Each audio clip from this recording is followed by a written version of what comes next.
Get what you missed on Pearl Overdrive.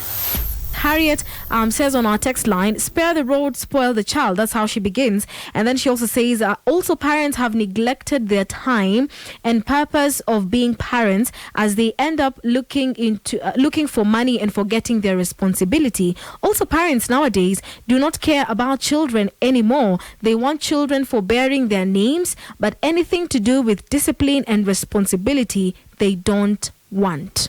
This is a very passionate person who has observed that parents are more into getting money, ensuring my kids have a comfortable lifestyle. But when it comes to teaching them morals, when it comes to correcting them, when it comes to being there, being a present parent to them, it's not really a priority for the parents. So maybe parents can correct us if we're wrong and just tell us, is it that you're focusing more on one area and neglecting the other? 0701 969 969 is the number to use. Uncle Sean on our text line says it's because of the negligence of parents. So parents, where are we failing? Where are we failing as parents? Most people feel like the kids are neglected. They're not given the attention that they need as children. Because if you don't give a child attention, they will force you to give them attention. You know, they'll do something. And you'll be like, Saba, now I'm here, all ears, talk to me, what do you want? You know, if you don't give a child attention, they will draw it from you, literally. Like, they'll make sure that they actually capture your attention. But what is this that guys are saying parents are neglecting their role as parents? You're not taking up their role as parents fully. I'd like to hear about that. We have Peacemake on our text line who's requesting for Please Don't Judge Me. I'm going to make sure that I play that one for you. And you go ahead and say that we don't have to blame them. We have to blame the parents or guardians. We have to blame the parents or guardians. So guys, where are we failing? What are we not doing as parents and guardians? Or what are we overdoing? If there's something like that, what are we overdoing? What are we doing too much? Are we being too protective? Are we giving our kids more than enough room to express themselves? That way they're not able to draw the line between this is a parent and now this is where I'm supposed to stick to. Are we giving them a lot of liberty to express themselves? Talk to me. 0701 969 969 is the number to use. Let's get to pick a call and then we get into the intrigues of DJ Fancy. Power Bridge, hello. Hi, how are you? I'm fine, thank you. How are you? Fine, thank you. What's your name? I want to changia today's topic. Sorry? I want to changia today's topic. Please do.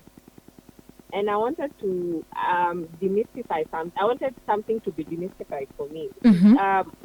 What are we defining as rude? As rude? Yeah, what are we defining as rude?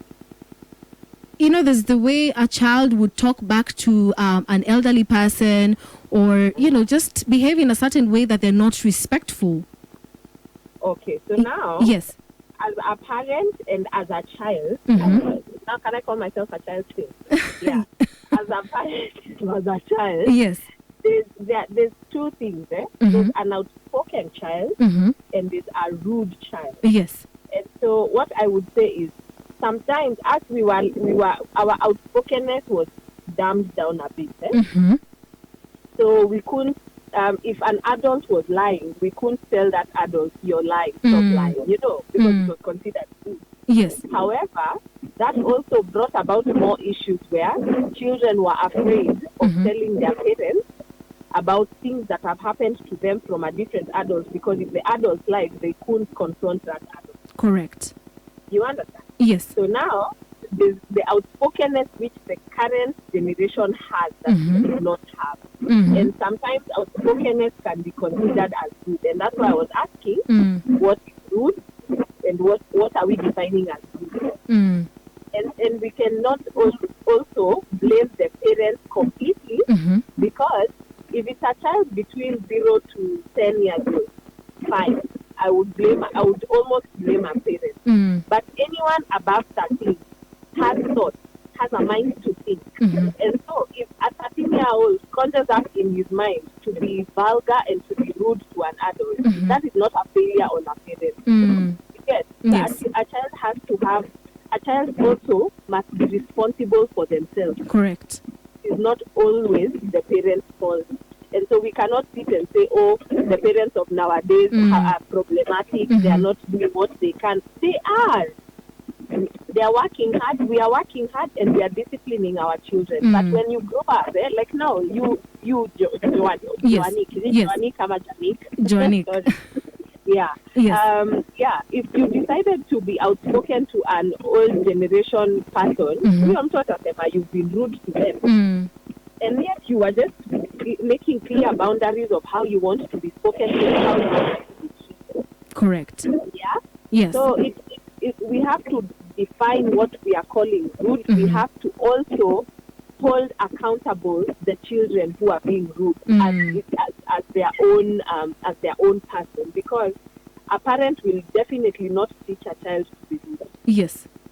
But if my child just decides from nowhere to say, "Oh, you're disgusting," from nowhere, then that is a person who has to be corrected. Yes. In different ways, and they have to be held accountable to their actions. All right. Yes. Asante. Hi, Karibu. I love everything she said.